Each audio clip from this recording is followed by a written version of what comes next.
Алексей на больничном ложку провел больше за месяц. На пытанне, як на ім апынуўся, сумленно признаецца, сам виноваты. Тесны абутак плюс долгий час на морозе, ён будаўнік и вось вынік. Пытанне захавання пальцаў ног стояло востро, але докторам удалось их выратовать.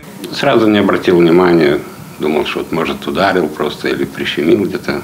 Но потом уже как нога начала пальцы синеть, понял, что уже без врачей никак. Обратился к врачам, мне сказали, что обморожение.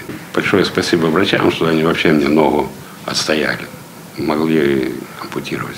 Поэтому большое им спасибо. По-іншаму ситуация склалася для Миколая. Яму палец захаваць не ўдалося. У прыватным доме холодна і амаль адсутнічаюць умовы для пражывання. Да яшчэ сам не дагледзеў, тлумачыць мужчына. Але ён не маркоціцца, а толькі жартуе. Трымайце грошы ў банку, а ногі ў цяпле. Дома сырость. И носки были очень сырые. А утром подморозило, но встал, нога опухла. Вызвали скорую, скорая приехала, привезли в больницу, а палец у меня уже почернел. Уже пришлось сделать ампутацию. Вот так и случилось. Ну, никого в этом видеть не надо, только себя.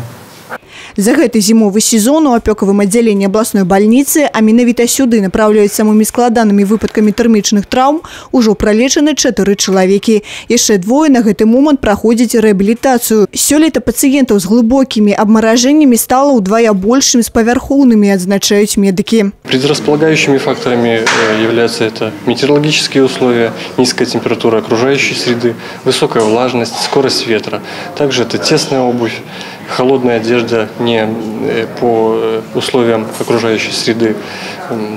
Это сопутствующие заболевания, то есть сахарный диабет, заболевания сердечно-сосудистой системы, которые снижают кровоток, кровообращение в нижних конечностях. Очень важно своевременно обратиться за медицинской помощью в специализированное учреждение, либо по месту жительства, для того, чтобы избежать крайне негативных последствий.